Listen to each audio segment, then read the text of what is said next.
कांदे नवमी असल्यामुळे कांद्या भाजीचा घाट घातलाय. चला बघूया.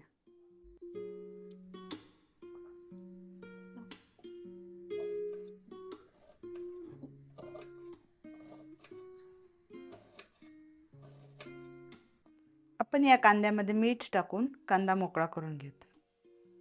मीठ घातल्यामुळे ह्या कांद्याला आता चांगलं पाणी सुटेल. जनरली खेकडा भजी करायला पाणी घालायचंच नसतं. कांद्याला पाणी सुटेपर्यंत आपण बटाटा भजीची तयारी करूयात. बटाटा भजीसाठी आपण या बटाट्याची पातळ असे काप करून घेऊ. हे बटाट्याचे काप काळे पडू नये म्हणून आपण पाण्यात घालून ठेवू. आणि आता परत आपण कांदा भजीकडे येऊ. मस्त पाणी सुटलेलं आहे आता ह्यांना. आपण थोडा ओवा हातावर घेऊन चोळून त्यामध्ये टाकणार आहोत. डाळीच्या पिठाच्या कोणत्याही पदार्थामध्ये ओवा घालावा, म्हणजे तो पदार्थ बाधत नसतो. आता आपण घालूया 2 चमचे तांदळाचं पीठ. भजे कुरकुरीत होण्यासाठी याचा उपयोग होतो.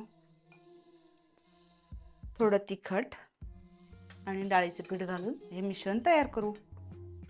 आपण जसं बसेल तितकं डाळीचं पीठ घालून घेऊ. आता या कांद्यांना अजून पाणी सुटेपर्यंत आपण बटाटा भजीची तयारी करू. हे बटाट्याचे काप निथळायला ठेवून बटाटा भजीसाठी पीठ घेतलेले आहे.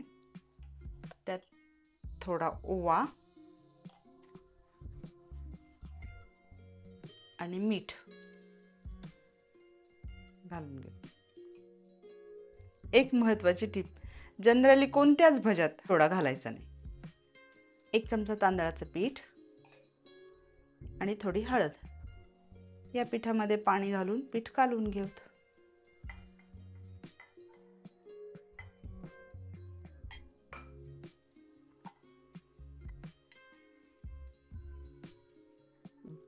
आता छान पाणी सुटलं आहे याला.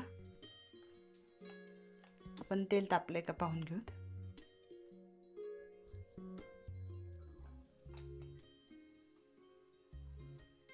या पिठामध्ये आपण असं कडकडीत तापलेलं 2 चमचे तेल घालून घेऊ, जेणेकरून याला सोडा घालायची गरज नाही पडत आणि भजी खुसखुशीत होतात. ही भजी अशी सुट्टी सुट्टीच टाकावी लागतात.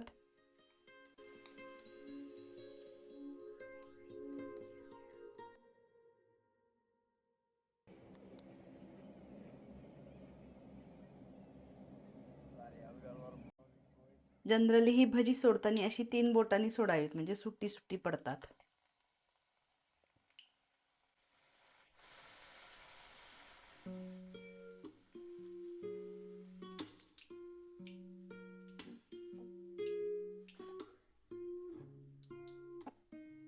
आता आपण बटाटा भजीकडे वळूयात.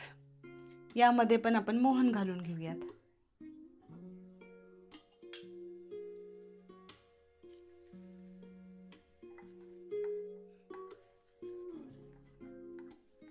आता या भज्यांना फार काही करायची गरज नाहीये.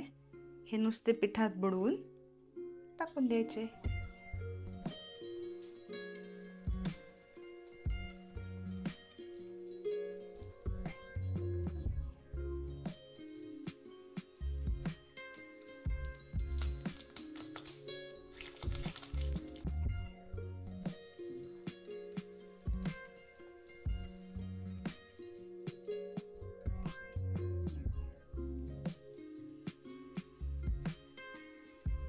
वाव.